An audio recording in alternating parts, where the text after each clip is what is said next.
সবাই তাদের মতামত দিতেই পারে। আমার মনে হয় এটাই গণতন্ত্রের বড় পাওনা, যে সবাই তাদের মতামত দিতে পারবে এবং আমাদেরকে আবার এগিয়েও দিতে হবে। অনেক দীর্ঘ সময়, ফেব্রুয়ারির কিন্তু লাগারও কোনো কারণ আমি তো আগেই বলেছি।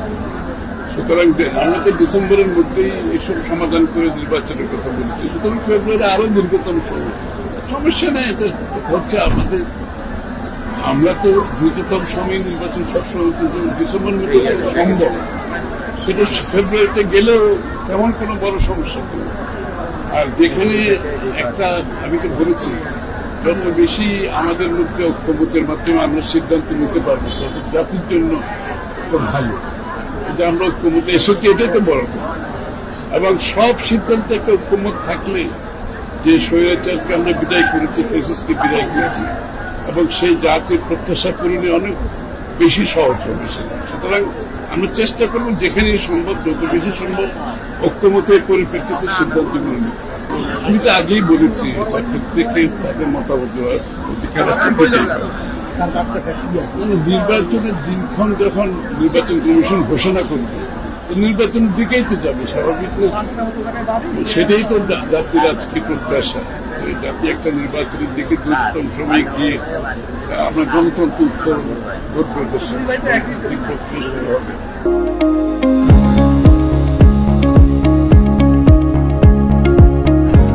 বাংলাদেশের মানুষ তার মালিকানা ফিরে পাবে।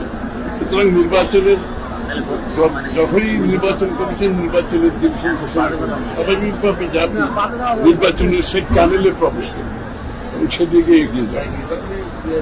না, আমরা তো স্বাভাবিকভাবে প্রত্যাশা করবো, এরকম বলার দরকার নেই, আলোচনার দরকার নেই। আমি যখনই নির্বাচনের প্রক্রিয়া শুরু হবে তখনই সরকারের নিরপেক্ষতা, সরকারের যে সকলের প্রতি নিরপেক্ষ আমি কি বলে ক্যাটরিক্যাল গভর্নমেন্টের কনসেপ্ট হলো একটা নিরপেক্ষ সরকার।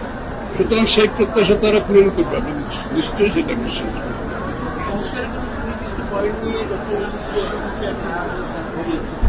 না, সংস্কারের ব্যাপারটা তো আমি আগেই বলেছি, এবং ডক্টর ইউনূস সাহেবও বলেছেন, জনাব তারেক রহমান সাহেবও বলেছেন, আমাদের সকল নেতৃবৃন্দ একই কথা বলছে। যেখানে ঐক্যমত যতটুকু হবে ততটুকু সংস্কার হবে, এবং বাকি অংশটা আমরা নির্বাচনের মাধ্যমে জাতির কাছে নিয়ে যেতে হবে। এটা তার সংস্কার তো চলমান প্রক্রিয়া, এটা তো এখানে শেষ হয়ে যাচ্ছে, এটা নির্বাচনের পরেও অব্যাহত থাকবে। Thank you.